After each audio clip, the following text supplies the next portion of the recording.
नमस्कार साथियों, मैं सोनू आप सभी का दोस्त स्वागत करता हूं आपके अपने YouTube चैनल हिटसन पर। आज की इस वीडियो के अंदर हमने ITI के एम्प्लॉयबिलिटी स्किल्स सेकेंड ईयर के स्टूडेंट्स के लिए इस क्वेश्चन बैंक को प्रिपेयर किया है। ये क्वेश्चन बैंक नए सिलेबस के अनुसार तैयार किया गया है। इसमें जो क्वेश्चन आपको देखने को मिलेंगे सभी क्वेश्चन भारत स्किल्स के उस क्वेश्चन बैंक से लिए गए हैं जो कि भारत स्किल्स की वेबसाइट पर आपको इंग्लिश लैंग्वेज में देखने को मिलेगा। जैसा कि आप सभी को मालूम है कि एग्जाम के लास्ट पॉइंट पर जो है DGT ने इस PDF को कन्वर्ट किया है, बदल दिया है। काफी सारे स्टूडेंट ऐसे हैं जिन्हें इंग्लिश पढ़ने में यहाँ पे प्रॉब्लम आ रही थी, तो हमने जो है इन सभी क्वेश्चंस को हिंदी में कन्वर्ट किया है और इस PDF को तैयार किया है। इस PDF में आपको 140 क्वेश्चन देखने को मिलेंगे। इन सभी प्रश्नों को तो हम इस वीडियो में कवर नहीं कर सकते हैं, इसीलिए इस वीडियो के लिए मैंने 10 मोस्ट इंपोर्टेंट क्वेश्चन को रखा है जो कि आपके एग्जाम में आने के सबसे ज्यादा चांसेस है। इन 10 प्रश्नों को हम इस वीडियो में करेंगे और बाकी के जो क्वेश्चन होंगे उनके आप PDF डाउनलोड कर सकते हो। लिंक वीडियो के डिस्क्रिप्शन में दिया गया है। यहाँ पे सबसे पहला प्रश्न दिया गया है, जब हम अपने पर्यवेक्षकों, प्रबंधकों और बॉस का अभिवादन करते हैं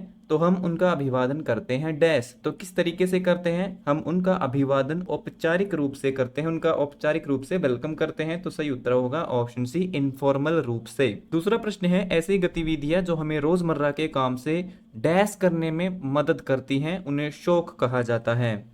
यानी कि जो हमारे शौक होते हैं ना, वो इस तरह की चीजें होती हैं जिनको हम कितना भी कर ले हमें थकान महसूस नहीं होती है। ये ऐसे काम होते हैं जिनसे हमें आराम मिलता है। तो सही उत्तर है ऑप्शन सी। तीसरा प्रश्न है, एक अच्छा डैश एक अच्छा पहला प्रभाव बनाने में मदद करता है। तो जो हमारा सेल्फ इंट्रोडक्शन होता है, यानी कि जो आत्म परिचय होता है, वो इंटरव्यू के दौरान पहला और अच्छा प्रभाव बनाने में मदद करता है। चौथा प्रश्न है, ओपन एंडेड प्रश्न वे होते हैं जिनका सरल हाँ या ना में उत्तर दिया जा सकता है। तो ये बात सत्य है या फिर असत्य है? तो इसका सही उत्तर होगा ऑप्शन बी, ये बात गलत है, ये असत्य है। ओपन एंडेड का मतलब क्या होता है कि ऐसे प्रश्न जिनका जो उत्तर है वो ओपन एंडेड है, यानी कि जो उनका एंड है वो खुला है। इसमें कितनी भी जानकारी आप सामने वाले को बता सकते हो। जैसे मैं आपसे पूछूं कि प्रथम विश्व युद्ध किस वजह से हुआ, तो इसके अलग अलग आप रीजन हमें बता सकते हो। वहीं मैं आपसे एक दूसरा प्रश्न पूछता हूं कि क्या आपने ITI किया है, तो इसका जवाब आप हाँ या ना में देंगे। तो यह किस प्रकार का प्रश्न होगा? ये होगा क्लोज एंड, यानी कि इसका जो एंड होगा उसको हम सिर्फ एक शब्द से, इस लाइन को अगर मैं यहाँ पे लगा दूं, सिर्फ एक शब्द से इस प्रश्न को हम जो है यहाँ पे बंद कर सकते हैं। ये क्लोज एंडेड प्रश्न होगा। पांचवा प्रश्न है, BIS का अर्थ है डैश। BIS का मतलब होता है ब्यूरो ऑफ इंडियन स्टैंडर्ड, यानी कि भारतीय मानक ब्यूरो। तो इसका सही उत्तर है ऑप्शन ए।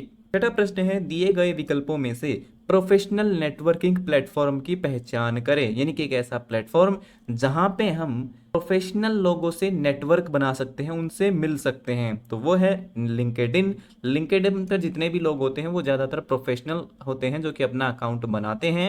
सातवां प्रश्न है, जब हम अपने बारे में सोचने के लिए समय निकालते हैं और अपने विचारों, भावनाओं, निर्णयों और व्यवहार पर ध्यान देते हैं तो उसे क्या कहते हैं? तो उस प्रोसेस को बोलते हैं आत्मनिरीक्षण। तो इसका सही उत्तर होगा ऑप्शन डी। आठवां प्रश्न है, जब हम पत्र, ईमेल, संदेश आदि लिखते हैं तो हम किसका प्रयोग कर रहे हैं? तो उस समय हम लिखित संचार का प्रयोग कर रहे हैं, यानी कि हम लिख रहे हैं। तो वह जो संचार होगा वो होगा गैर मौखिक संचार, जिसमें हम शब्दों का इस्तेमाल नहीं कर रहे हैं, मतलब बोल नहीं रहे हैं बल्कि लिख रहे हैं। नौवां प्रश्न है, केवल इशारों, हाव भाव, चेहरे के हाव भाव आदि का प्रयोग करके शब्दों के बिना संप्रेषण कहलाता है। यानी कि बिना शब्दों के जो कम्युनिकेशन होता है उसे हम कहते हैं गैर मौखिक संचार। 10वां प्रश्न है, भाषा अनुवाद की आवश्यकता वाले कुछ क्षेत्र हैं। भाषा अनुवाद यानी कि लैंग्वेज ट्रांसलेशन वाले, तो इन सभी क्षेत्रों में जो है भाषा अनुवाद की आवश्यकता होती है। तो सही उत्तर है ऑप्शन डी। तो दोस्तों ये था हमारा आज का वीडियो जो हो गया है कंप्लीट। उम्मीद करता हूँ ये वीडियो आपके लिए फायदेमंद रहेगा। अगर आपका कोई और सवाल है तो वो भी आप कमेंट बॉक्स में लिख करके पूछ सकते हो। तो मिलते हैं हमारी अगली वीडियो में, तब तक के लिए नमस्कार।